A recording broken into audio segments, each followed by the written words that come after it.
Bem-vindas e bem-vindos a mais um episódio do Transmissão de Direitos Humanos, o nosso podcast para pensar em estratégias de luta e nutrir afetos, apresentado por mim, que sou a Luísa, por mim, que sou a Raquel, e por mim, que sou a Suhaile. E se você tá chegando agora, o Transmissão de Direitos Humanos é um projeto de compartilhamento de ideias sobre direitos humanos que convida a todos e a todas para uma reflexão sobre a prática ativista e para novas formas de atuação nesse campo. Como nós já dissemos em outras oportunidades, nesse momento de aumento do conservadorismo, de retrocessos, é mais do que nunca importante que quem trabalha com direitos humanos possa tirar momentos para pensar sobre o que fazemos e também para estarmos mais próximos e nos apoiarmos. A gente faz esse compartilhamento no nosso correio mensal, que é enviado então todo mês, com dicas de leituras e materiais para pensar sobre direitos humanos, e também aqui no podcast, onde normalmente a gente conversa com pessoas que fazem a prática em direitos humanos e tem experiências bacanas para compartilhar. Mas hoje o nosso episódio vai ser especial sobre o tema do feminicídio.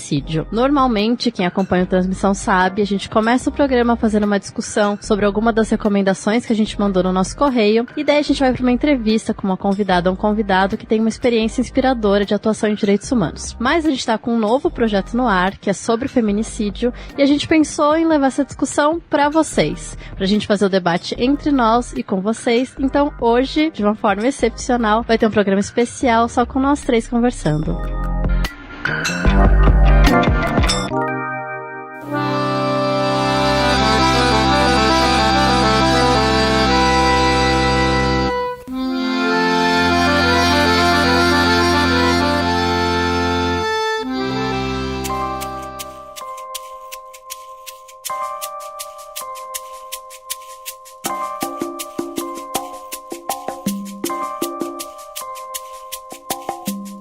Começar então, Raquel, que tal você explicar esse levantamento sobre o feminicídio? Bom, em janeiro, o Jefferson Nascimento, que é bastante parceiro aqui do Transmissão de Direitos Humanos, começou por iniciativa própria a mapear os casos de feminicídio notificados pela mídia. Ele começou a ficar impressionado com a divulgação de casos e achou que era interessante botar numa planilha e ver quanto que isso era, entender possibilidades de diagnósticos que podiam ser feitos a partir de um acompanhamento mais direto. E o Jefferson fez isso de forma bem aberta. Ele divulgou no Twitter os instrumentos dele de pesquisa, que foram uma planilha aberta no Google Docs e um mapa também do Google interativo, colocando as principais informações das ocorrências dos casos direto no Twitter. Então, praticamente todos os dias, ele divulgava as notícias que apareciam, a atualização do mapa, quantos casos tinha. E essa iniciativa repercutiu. Alguns jornalistas, algumas revistas, jornais entraram em contato com o Jefferson e começaram a dar muito destaque para esse mapeamento. E depois de um tempo, como isso exigia muito trabalho e era bastante cansativo, o Jefferson também pensou que seria bacana ter mais gente ajudando nisso. O que aconteceu foi que ele passou pra gente essa missão e desde final, agora de março, a gente assumiu essa pesquisa. Como é que funciona, né? O Jefferson usava esse mecanismo, a gente usa também, de ter um Google Alert com o termo feminicídio. Então, sempre que o Google encontra alguma ocorrência em que apareça a palavra feminicídio, ele manda um e-mail. No nosso caso, é um e-mail diário que compila casos, mas também outros tipos de reportagem que falam sobre feminicídio. A gente resolveu que no nosso caso era interessante garantir essa divisão do trabalho, né, para todo mundo fazer um pouco e também para evitar uma sobrecarga. Por isso, a cada semana, uma de nós fica responsável por acompanhar quais são esses casos que o Google manda, filtrar, colocando nessa mesma planilha que o Jefferson iniciou, mantendo inclusive essa dinâmica de ser um Google Docs aberto, que a qualquer momento as pessoas podem acessar. Uma coisa que o Jefferson tinha percebido, e a gente também sentiu com bastante intensidade, é a carga emocional desse acompanhamento. Os casos são muito violentos, muito impressionante, e a gente em pouquíssimo tempo sentiu que não ia ser fácil fazer esse acompanhamento das notícias. Quem acompanha a transmissão sabe que pra gente autocuidado é um assunto super importante e prioritário de quem faz ativismo, de quem faz pesquisa em direitos humanos. Até por isso a gente resolveu fazer esse programa, para pensar nele como um meio da gente tratar desse levantamento que é bastante difícil. Então falar sobre isso, falar sobre o impacto que ele tem, sobre o que a gente está vendo, para poder dividir e assim se apoiar nesse trabalho de olhar sobre casos de feminicídio. Agora que teve esse panorama, eu acho que a gente também pode falar por que a gente resolveu assumir esse levantamento do Jefferson e as mudanças que a gente fez desde então. Bom, acho que para começar, nós admiramos muito aqui as formas alternativas de produzir e divulgar informações de direitos humanos. Isso é algo essencial ao trabalho que o Transmissão vem fazendo. Então a gente resolveu assumir essa tarefa e a gente tem principalmente pensado sobre o quanto é importante esse levantamento e essas outras formas de produção de dados e de fontes para a gente discutir a violência de gênero de uma forma mais ampla no país. Então, a organização dos dados, as informações que a gente vai compartilhar hoje um pouco, vão nessa esteira. Então, com base na pesquisa do Jeff, a gente acabou também, depois decidindo incluir outras categorias que a gente foi percebendo que estavam presentes nas notícias de mídia. Como a gente agora está em mais pessoas, a gente também pode pensar melhor em como trabalhar isso e pensar em diferentes formas de levantamento, né? Então a gente passou a incluir a presença de filhos, vulnerabilidades específicas e a idade das vítimas. Vocês vão ver que isso se traduz um pouquinho nos dados. A propósito, Su, você pode levantar pra gente os primeiros principais dados? Posso sim, Lu. Eu acho que é importante, antes da gente se debruçar para esses dados, esclarecer que nós estamos num processo de atualização da planilha, do mapa, especialmente para incluir essas novas categorias. Então, esse é um levantamento preliminar que tem a função da gente discutir depois do podcast com vocês também quais são essas principais informações que são vinculadas na mídia a respeito do feminicídio. E a primeira informação que é importante de destacar é que foram até agora 621 casos de mulheres vítimas de feminicídio que foram preenchidas com base nessas informações vinculadas na mídia, sendo que a taxa de letalidade é muito alta. 60% dessas mulheres tiveram um feminicídio consumado. Foram um total de mais ou menos 5,3 casos por dia, ou seja, são cerca de 5 mulheres todos os dias que são vítimas de feminicídio, seja na sua forma tentada ou consumada, o que de alguma forma é um alerta para a gente pensar na importância de políticas públicas que discutam a violência contra a mulher. Isso, para quem ainda não viu a planilha, né, são os dados de 1º de janeiro até 28 de abril. Isso, são 117 dias de pesquisa. Outro dado importante é a gente pensar que foram 427 cidades nas quais ocorreram esses casos de feminicídio e nós conseguimos identificar, a partir das informações nas matérias, 406 vítimas identificadas, ou seja, que a matéria vinculou o nome de quem eram essas mulheres vítimas de feminicídio. Bom, uma das categorias novas que a gente tem usado também, como eu mencionei, é a categoria de idade. Então, dos casos em que a gente já conseguiu mapear a idade das vítimas, a gente tem principalmente jovens entre 18 e 29 anos e adultas entre 30 e 59. No primeiro caso, no caso das pessoas jovens, dos 213 casos que a gente mapeou, 76 estão nessa faixa etária e das adultas 114. Um outro dado importante é da localização desses crimes de feminicídio, né, ou de tentativa. A maioria dos casos está no estado de São Paulo. Ele tem mais do que o dobro do segundo colocado, né, no número total aí de casos, com 103. Paraná que está em segundo lugar, com 51 casos, e o Rio de Janeiro em terceiro com 47. Por último, aí nesse ranking dos mais, a gente tem Minas Gerais com 45. Um outro dado importante é da utilização de arma de fogo. Dos casos consumados, em 74% foi utilizada a arma de fogo. Isso pra gente até é um tema que a gente pretende realmente se debruçar e olhar mais essa relação entre a prática do crime de feminicídio e o porte de arma, né? Isso é uma discussão importante no Brasil nesse momento. Sim, especialmente porque quando se utiliza a arma de fogo, é um número altíssimo, que são 74% de mulheres que são mortas, então que o feminicídio é consumado, muito maior em relação a outros meios que são utilizados na prática de feminicídio. Acho que esse é um dado importante quando a gente vê que tem políticas todo dia flexibilizando o uso e o porte de arma de fogo no Brasil. E um dado diferencial também desse tipo de crime, de feminicídio, é que 50% dos casos, pelo que a gente pôde mapear, ocorreram na sexta, sábado ou domingo, ou seja, um crime que acontece em grande parte no final de semana. Eu acho que é importante lembrar que a gente está olhando para esses dados sobre feminicídio, as informações que saem na imprensa, não na condição de pesquisadoras de feminicídio, né? Não é assim que a gente se coloca e não é isso que a gente pretende fazer. A gente, inclusive, sabe das limitações metodológicas que um levantamento como esse implica, né? O que a gente está olhando são informações de imprensa, a gente não faz o acompanhamento de como os casos se desenrolam, mas o que a gente viu, e a gente até buscou discutir no Correio, foi a potencialidade que tinha de se criar uma ferramenta aberta, divulgando em rede social, cotidianamente, sobre feminicídio. E a gente entende que existem várias outras pessoas fazendo pesquisas com muito mais rigor metodológico também sobre o tema, e nesse sentido a gente se coloca num outro lugar, de pessoas que pensam sobre a prática em direitos humanos, Humanos e que olham para esses casos de feminicídio e para o levantamento sobre eles como um locus interessante para pensar não só sobre o feminicídio em si, mas também sobre o atuar em direitos humanos. E a gente quis gravar também esse episódio porque, enfim, é inevitável, mesmo não sendo pesquisadoras do tema, a ter reflexões que são despertadas ao preencher a planilha. A gente queria conversar mais sobre isso entre nós e também com os ouvintes do TDAH.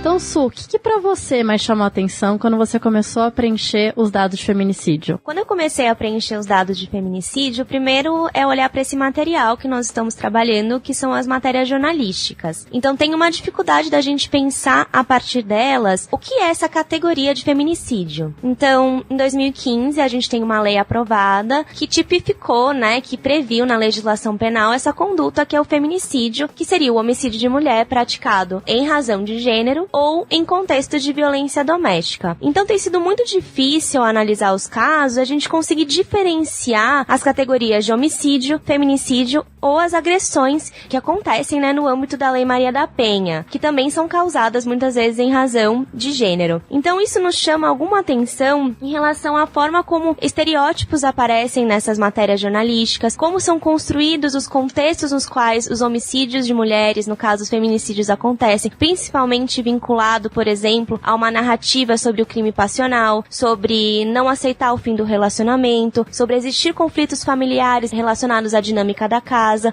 ou alguns conflitos relacionados a ciúmes e a posição da mulher no relacionamento. De outro lado, a gente sentiu muita dificuldade muitas vezes quando se tratava de um homicídio de mulher, noticiado no jornal, noticiado nas matérias jornalísticas, e que muitas vezes não traziam elementos ou que estavam, né, associados a como se define pela lei o feminicídio, ou que traziam elementos relacionados a outras dinâmicas de poder, como, por exemplo, o envolvimento no tráfico de drogas, gerando morte de mulheres. E aqui isso lembrou muito pra gente a situação mexicana. O México é um dos países no qual a categoria de feminicídio surgiu pela primeira vez, muito diante da situação na cidade de Juárez e nas cidades fronteiriças em que há um forte conflito relacionado ao tráfico de drogas. No México, muitas dessas mortes relacionadas ao tráfico de drogas são qualificadas como feminicídio. E no Brasil, como isso se dá? A gente percebe que nas narrativas jornalísticas, na maioria das vezes as mortes relacionadas com o tráfico de drogas não são qualificadas como feminicídio, mas principalmente aquelas em que existe uma narrativa por trás que trata sobre fins de relacionamento ou sobre conflitos familiares. Da nossa experiência com a justiça criminal, também me chamou a atenção uma referência constante à ficha criminal do autor. Então, existe uma centralidade que aí a gente, assim como a centralidade, né, do crime por ciúmes, da passionalidade, que a gente não sabe se está no discurso, apenas no discurso da polícia, ou se está no discurso da mídia, como que isso aqui é produzido, mas o fato é que a notícia chega a gente com, frequentemente, a informação sobre os antecedentes criminais da pessoa, seja um longo histórico de violência doméstica, outras prisões por esse tipo de crime, por agressões contra a mulher, às vezes outros casos prévios de feminicídio, mas também outros tipos de crime, né? Então, se o agressor já teve algum tipo de passagem, isso costuma ser importante na hora da mídia noticiar esses crimes que têm a ver com violência de gênero especificamente. Esses dois assuntos que vocês falaram, Su, Lu, né,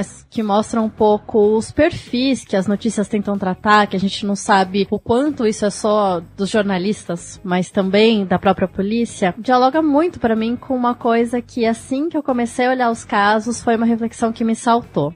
A gente, né, na nossa experiência, então, de ter trabalhado com pesquisa, com incidências de pessoas que entraram na malha da justiça criminal, um tema obrigatório, quem trabalha com isso sabe, é prisão provisória, né? A gente pesquisa muito sobre isso, fala muito sobre isso, busca criar políticas que reduzam isso, e, geralmente, o ponto de partida do nosso diagnóstico sobre os problemas da prisão provisória está no excesso da prisão em flagrante, né? Que é aquela prisão que acontece, digamos, logo em seguida, mais um momento quente do crime. A maior parte das pessoas que estão presas no sistema penitenciário brasileiro foram presas no flagrante. E aí eu comecei a preencher os casos e fui vendo um grande número de notícias que falavam sobre a prisão dos suspeito, né, do provável autor do feminicídio por mandato, tempos depois que o caso aconteceu. E isso me deixou intrigada, porque não é o que a gente vê no dia a dia, principalmente com quem olha para os casos relacionados a tráfico de drogas, aos crimes patrimoniais, que são os que mais encarceram. E olhando ainda um pouco mais para esses casos, né, também me chamou a atenção como muitas vezes existem delegacias especializadas trabalhando com isso e que estão envolvidas nessa prisão que não é no flagrante. E aí isso para mim trouxe uma reflexão que eu acho que vale a pena compartilhar. Quando a gente critica que o excesso de prisão provisória tem a ver com o flagrante, a gente fala muito como isso ajuda a explicar a seletividade da justiça criminal. Então as pessoas que são presas são as pessoas que a polícia pega na rua. E para a gente combater a seletividade, a gente teria que modificar essa dinâmica da seletividade do flagrante. Mas, olhando para isso, com vocês falando o quanto as notícias mostram que o perfil, digamos, né, do acusado, do suspeito de feminicídio também se baseia em estereótipo, me faz pensar que isso não resolve o problema, né? Se a gente disser que a boa prisão seria prisão baseada em investigação, e os nossos casos de feminicídio mostram que existem prisões baseadas em investigação, mas que continuam reforçando estereótipos, tá claro que o problema de seletividade não se baseia meramente num excesso de flagrantes e que só o flagrante é o lugar onde acontecem os estereótipos. Pra mim também ficou bem evidente, né, do que a suscitou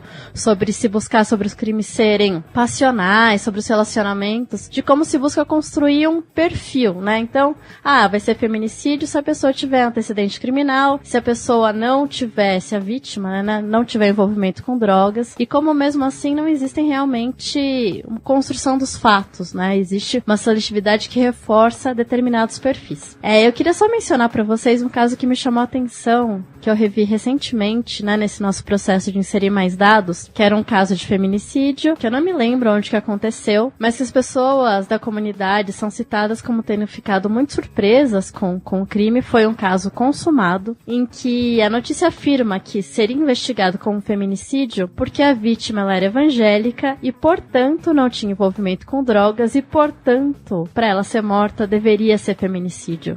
Eu acho que esse caso, para mim, exemplifica muito como também essas prisões que não são em flagrante, que são relacionadas ao feminicídio, se baseiam muito em estereótipos que tendem a reproduzir também os mesmos mecanismos de seletividade que informam o flagrante nos casos patrimoniais e de drogas. Bom, e como então olhar para o perfil de quem comete o crime de feminicídio é algo que pode ser, no esquema da nossa justiça criminal e da forma como a gente veicula no Brasil essas matérias, algo tendencioso, a gente faz mais sentido ainda a gente pensar sobre as categorias que a gente incluiu para pensar, por exemplo, as condições de vulnerabilidade das vítimas. Olhando então para as particularidades do porquê esses crimes ocorrem. Uma das que saltou aos nossos olhos foram os feminicídios de mulheres grávidas, né? E esse tema foi mencionado recentemente no episódio do Chutando a Escada de 25 de abril desse ano. Esse episódio foi inteiramente dedicado à discussão sobre feminicídio. Elas trouxeram uma convidada, a Joana Perrone, que é doutoranda na Universidade de Sussex, para discutir o tema. E uma das questões que aparece, que tem um destaque importante, é justamente essa, quer dizer, por que há crimes que são dirigidos especificamente, violências que surgem especificamente contra gestantes? Como é que acontece que esse é um estado da mulher que torna ela mais vulnerável à ocorrência de violência, né? E a gente também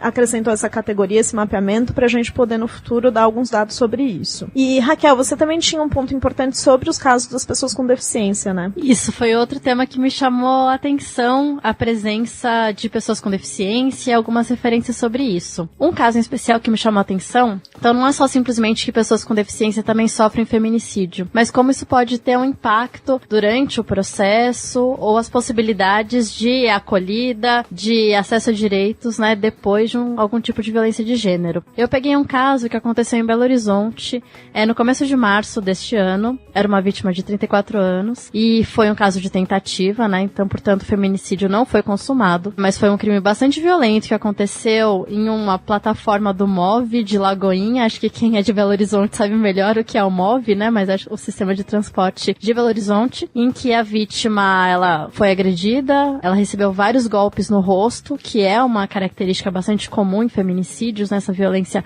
contra o rosto que busca desfigurar.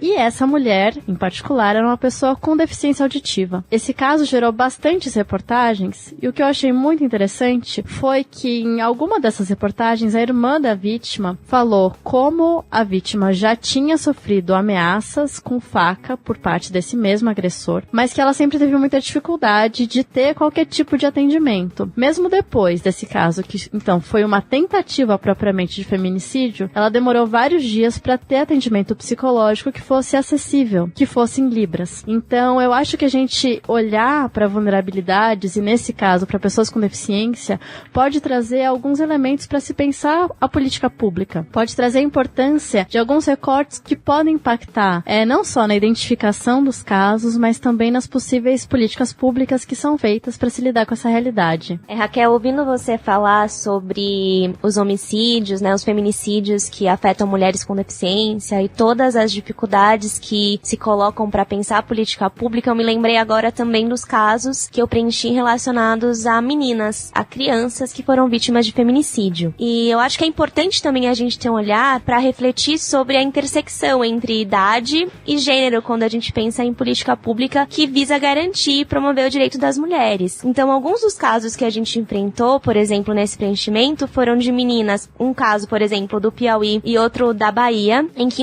meninas de 15 e 17 anos foram mortas por companheiros ou namorados. Inclusive, uma delas tinha acabado de ter um filho recém-nascido, que, como a Luísa já colocou, né, é intensificada essa questão do feminicídio, muito voltada no momento logo após o parto ou da gestação. E é importante a gente pensar, então, quando a gente olha para meninas vítimas de feminicídio, que é importante criar uma política pública que seja capaz também de aplicar medidas protetivas para essas meninas, de promover direitos dessas meninas em outros espaços que não só pensando na proteção da violência física ou moral relacionada à Lei Maria da Penha. Outro fator que a gente pensou é que algumas dessas violências praticadas ou dos feminicídios também foram praticados por crianças, não só por adultos. Então, algumas meninas foram vítimas de violência por autores também crianças. E aqui se coloca também um desafio para a política pública de discutir os efeitos, né, da violência doméstica, os efeitos do feminicídio, também da perspectiva de olhar para o agressor. Não só nessa lógica de uma criminalização, mas para pensar também em que contexto se dá essa violência praticada por criança. Eu acho que é importante a gente então refletir, ter um olhar para essas vulnerabilidades específicas, e especialmente crianças, pessoas com deficiência e maternidade. Inclusive eu relembro, ouvindo a Lu falar sobre maternidade, gestação, que a gente teve um episódio esse ano especial também do Dia da Mulher, e que a gente discutiu maternidades punidas e diversas formas como a mulher pode ser alvo de violência em função da sua condição atrelada à maternidade. E eu acho que vale a pena retomar para quem quiser esse episódio,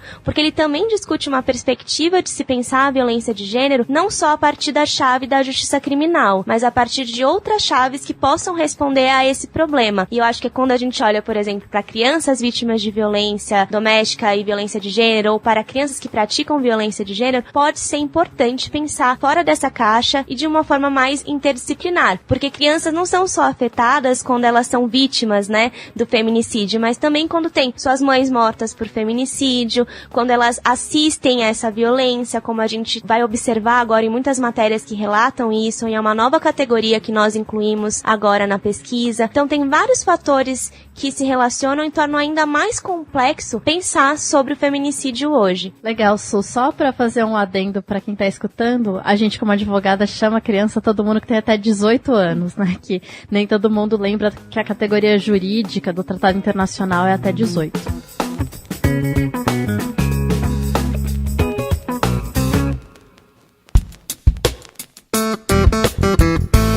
Mas mudando agora um pouco de assunto e avançando no nosso debate, como eu comentei antes, uma coisa que nos motivou a querer assumir esse levantamento eram as possibilidades que ele trazia para pensar a prática em direitos humanos. E aí, seguindo uma dica do Jeff, a gente passou a prestar atenção nesse Google Alert que chega diariamente, não só nas notícias que se reportavam casos de feminicídio, mas também nas notícias que falavam sobre iniciativas que se propunham a reduzir ou dar uma resposta aos casos, né? Porque foi isso, a gente começou a sentir que a imprensa imprensa passou a noticiar muito mais, e isso foi tendo repercussão também para quem trabalha, né, com a responsabilidade de produzir a política pública. Gestores, representantes do executivo, representantes do poder judiciário. E aí a nossa ideia foi começar também a colocar numa planilha, essa ainda com menos elaboração metodológica, mas pra gente começar a enxergar quais eram essas iniciativas. Então, quando alguém fala, nossa, meu Deus, realmente que horror feminicídio, vamos fazer alguma coisa? Que alguma coisa é essa? E nossa, pra mim, uma surpresa bem grande foi perceber o quanto é recorrente que os atores envolvidos com iniciativas que se propõem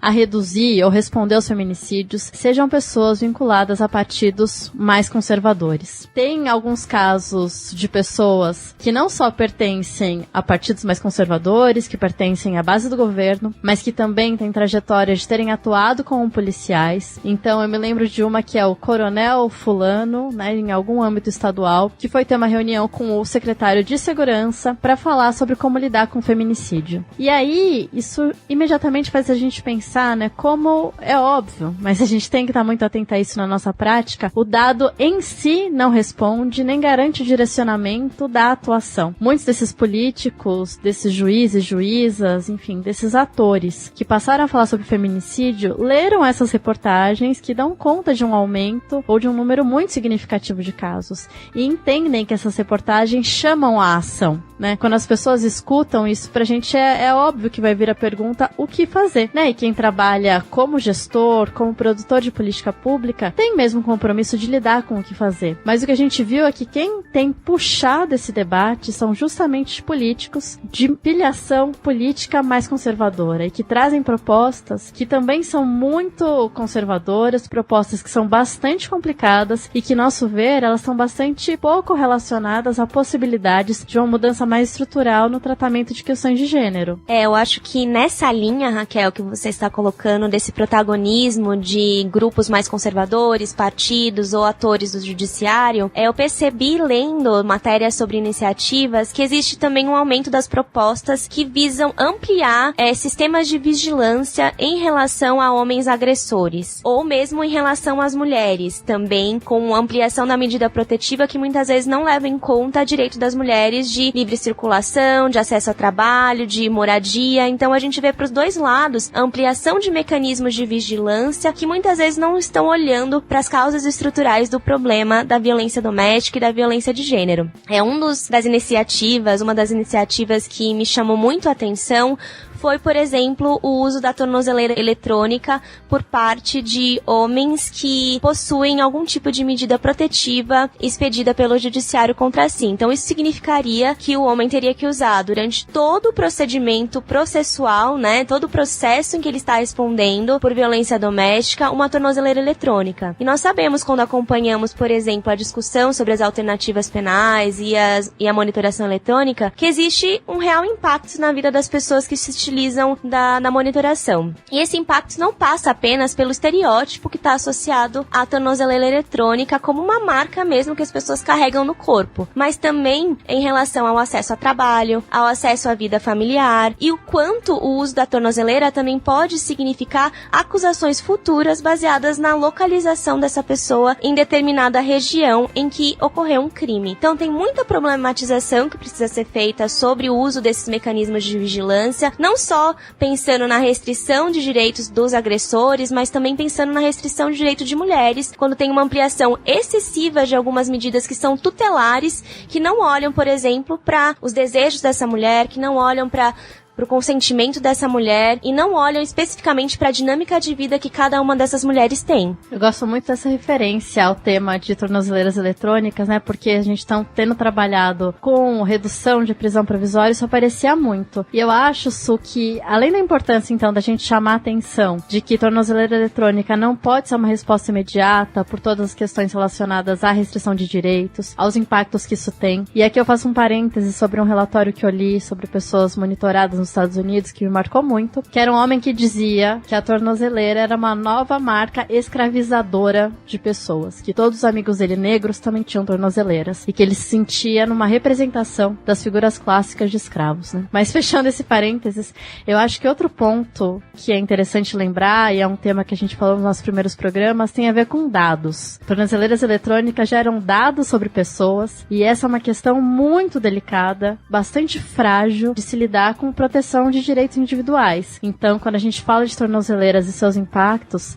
e os outros tipos de monitoração, né, que podem ser também botões do pânico para mulheres, a gente tem que lembrar sobre como é delicada a questão da proteção de dados dos indivíduos vinculados a eles. Bom, essa discussão que vocês levantaram, ela é profunda e talvez ela levante também nos ouvintes alguma ponderação, porque o controle das pessoas é algo que se deseja socialmente, né? Então a gente sabe que a gente levanta questões controversas, mas pra mim tem um ponto que aparece nas iniciativas, em diversas matérias que a gente tem recebido no levantamento, e que explica o porquê da importância do que a Suhaili falou, da gente valorizar o desejo e a consulta das mulheres, né? Mas a gente valorizar isso também nas ações preventivas. Então algo que é muito comum é que as iniciativas para coibir os crimes de feminicídio, elas tratem sempre de campanhas ou de formas de conscientização, de suposta conscientização das mulheres, das vítimas ou das vítimas potenciais, instando elas a fazerem a denúncia, né, para que os agressores sejam perseguidos criminalmente, para que eles sejam eventualmente presos, para que eles tenham,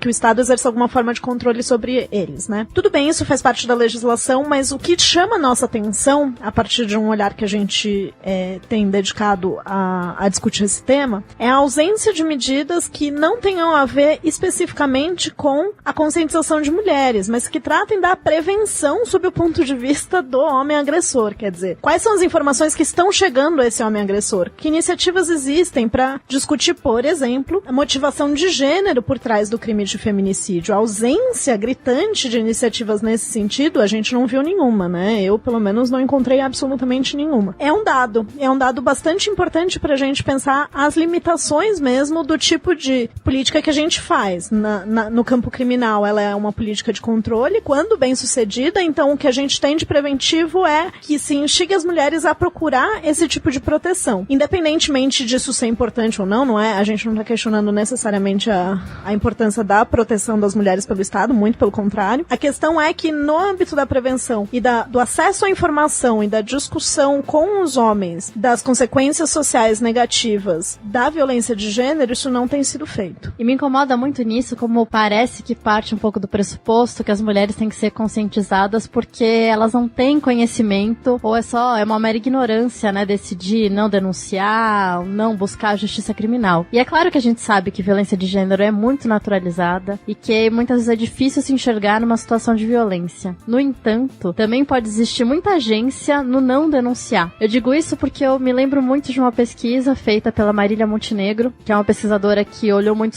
para a Lei Maria da Penha, para os impactos dela, para como os operadores trabalharam. E ela conta uma história sobre uma família do Maranhão que denunciou violência doméstica pela Lei Maria da Penha, e essa pessoa, o agressor, foi preso e ele foi para Pedrinhas, naquele contexto em que várias pessoas morreram Pedrinhas. E o que ela falava é que as pessoas que primeiro morrem ou são vítimas em rebeliões são justamente as pessoas presas que menos fazem parte, né, da dinâmica da maior parte das pessoas presas, né, que estão em outro crime, que tem menos sociabilidade com as pessoas que já estavam lá, que chegaram há menos tempo. E para aquela mulher que denunciou o agressor, como falaram pra ela fazer, que foi preso, como falaram que era o melhor, lidar com ter que dizer que ela tinha um grau de responsabilidade do pai e dos filhos dela terem morrido, era um peso que, enfim, ela não tinha condições de dar conta daquilo, que gerava um arrependimento, porque era muito difícil ter que explicar. Seu pai morreu na prisão e ele foi preso depois daquela agressão. Isso não quer dizer, né, que não haja possibilidades, né, da denúncia ser um elemento positivo. No entanto, é preciso entender também que o não denunciar pode ser uma decisão baseada em conhecimento, em agência, no fato de que muita gente sabe o que justiça criminal significa, como ela opera, como ela é violenta e como ela traz pouquíssima reparação, né, ela traz pouquíssima reconstituição de relações. Ela tem em si pouquíssima condição de gerar mudanças estruturais numa situação como é a desigualdade de gênero. É só um comentário a mais sobre isso, que eu pensei enquanto você falava. Acho que é importante que a gente não trate, né, o crime de feminicídio como esse lugar que reitera um papel submisso para a mulher, né? Então essas iniciativas que tutelam a mulher na forma de prevenção, não que acesso à informação, né, novamente, reiterando a toda fala isso, não que acesso à informação não seja bem-vindo, muito pelo contrário, mas não necessariamente a mulher precisa de uma tutela nesse sentido do Estado, né? O que ela precisa é ter condições de formar decisões, ter autonomia financeira, ter possibilidade de cuidar dos seus filhos, garantir a sua segurança afastada do agressor eventualmente e tomar a decisão que for mais conveniente, né? A discussão de feminicídio, ela tem que ser uma discussão para empoderamento, para contribuir para a igualdade de gênero, não para a reiteração de um papel negativo dentro do direito penal também.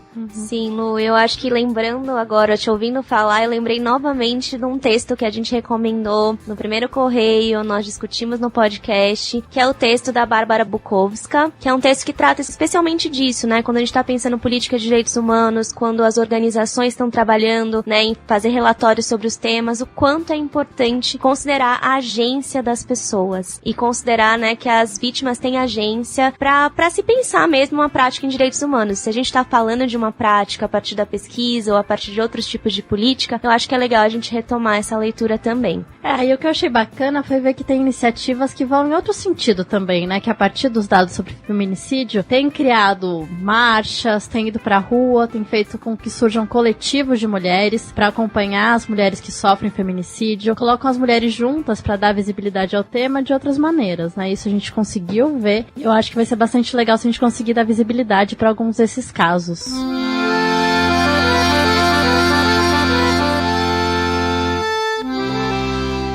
Eu acho que com isso a gente podia encerrar, então, o nosso debate. E já que esse é um programa diferente e especial, a gente podia fazer uma transmissão, cada uma de nós, né? Pra encerrar o programa com uma sugestão de algum material, alguma leitura, algum filme, alguma coisa que faça pensar sobre a prática em direitos humanos. Então, vamos fazer transmissões? Oba, vamos. Que desafio, né? A gente sempre coloca os nossos convidados e convidadas nessa berlinda, agora é nossa.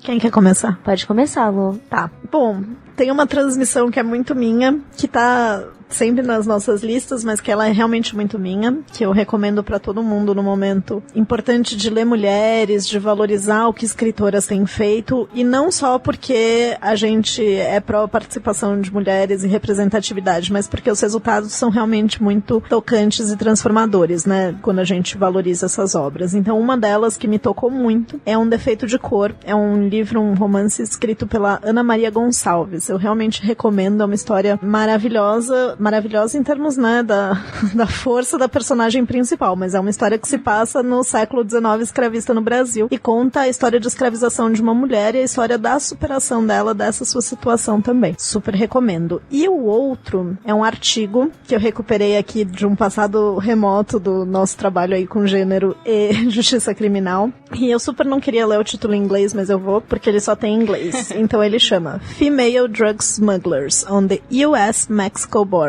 Gender, Crime and Empowerment.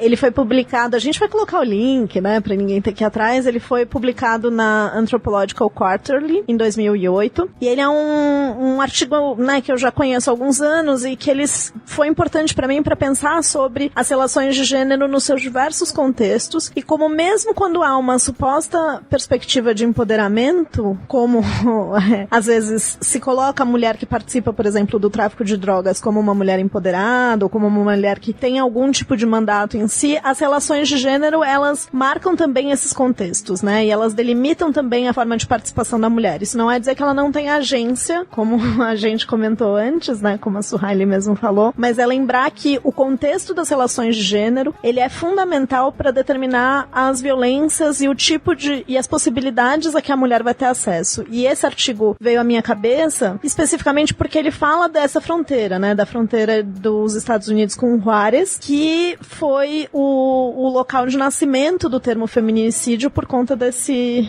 contexto muito específico, né, de violência de gênero, tráfico de drogas, crimes bárbaros e muito explícitos no corpo das mulheres, enfim, esse é um contexto que a gente, de fato, tem que se debruçar para entender violência de gênero, e eu acho que esse livro, que esse artigo é mais uma referência para se entender isso. Então, eu fui pega de surpresa na transmissão. Raquel e Luísa me pegaram de surpresa, e eu tinha entendido que a nossa recomendação deveria estar atrelada de alguma forma ao tema do feminicídio. E a Lu falou de Juárez, eu queria recomendar, como nós já comentamos em algum dos podcasts, eu estudo também sistema interamericano, e eu queria recomendar, então, para quem quer entender, né, como no sistema internacional de proteção de direitos humanos surge, né, essa categoria de feminicídio e surge mecanismos de reparação para essas mulheres, surge mecanismos de prevenção, o caso Campo Algodoneiro versus México, que é um caso do sistema interamericano, da Corte Interamericana, que discute um pouco todo esse cenário do México que a Luísa colocou. E fazendo uma recomendação rapidinha que eu pensei aqui que não tem relação direta com o feminicídio, eu queria recomendar um CD, na verdade, um álbum do Baco Exu do Blues, porque é um álbum que vai mostrar como música também pode falar sobre direitos humanos e pode falar sobre uma possível prática de atuação e pode ser político também. Que lindo! Eu tinha uma recomendação que é uma coisa que eu queria falar pra vocês, na verdade, então agora eu vou falar pra todo mundo como transmissão, que a gente já divulgou com a Defensoria Pública do Rio de Janeiro, começou com um podcast, e eu demorei um pouquinho, mas eu ouvi semana passada, chama Acesso à Justiça, e eu achei muito bom. Eu já tinha achado genial a iniciativa deles terem um podcast, a gente admira muito a capacidade da Defensoria Pública do Rio de produzir informação, de buscar uma comunicação não só com a comunidade jurídica, acho que é super bacana e é um exemplo para pensar a prática em direitos humanos, mas ouvindo o podcast eu fiquei impressionada com como eles construíram a proposta do programa, os recursos que eles trouxeram, além da conversa com os defensores. Tem um defensor que já participou de muita conversa com a gente sobre audiência de custódia, que é o Emanuel. Então ficou um programa muito legal e acho que também pra gente, né, que faz podcast num campo parecido, ficou um pouco como um exemplo pra pensar num modelo bacana de programa. Então, queria que a Lu e a Su escutassem, porque eu achei legal, mas acho que todo mundo pode ouvir. E aí, também, eu fui influenciada pela Lu falando sobre literatura, e eu lembrei da minha recomendação, enfim, de sempre, eu pareço uma pregadora. Eu acho que muita gente já deve ter lido, mas é a Helena Ferrante, né, a tetralogia da Amiga Genial, que pra mim foi muito tocante, como uma história sobre mulheres, é uma longa trajetória de vida, eu acho que isso é muito bacana dos livros, sobre relações de mães e filhas, e acho que dificilmente não toca em algum ponto de experiências vivenciadas por mulheres. Também tem violência de gênero, mas tem apoio e tem o caminhar da vida. Eu acho que isso é sempre muito bonito de ler, quando é especialmente bem escrito. Já virou série da HBO, mas acho que vale começar com os livros. Nossa, tem série já? Já. Sim. Gente, leiam. É bem bom mesmo. Então, eu queria agora encerrar, após toda essa discussão e recomendações, e pedir pra vocês comentarem o que acharam desse programa. É a primeira vez que a gente faz uma proposta que somos nós três, a Raquel e a Luísa, conversando, então, sobre direitos humanos e sobre um tema do qual a gente considera importante. Então, eu queria pedir pra que vocês, nas nossas redes sociais, seja Facebook, Instagram ou pelo Twitter, comentem o que acharam, façam indicações e façam críticas também, porque pra nós é muito importante ouvir de vocês essas críticas pra construir um programa melhor, uma discussão melhor e refletir também sobre o que a gente pensa sobre o tema. Eu quero lembrar pra vocês que pra quem quer se inscrever no nosso correio pra receber mensalmente nossas recomendações, é só entrar no site www.transmissãodh.com.br e também pra acessar o mapa do feminicídio e a planilha que tá disponível pra todas e todos acessarem online. Então, entra no site, clica na aba Feminicídios na mídia e lá você vai encontrar todas essas informações. Obrigada, pessoal, e até a próxima, né? Até mais. Até, tchau, tchau. Tchau.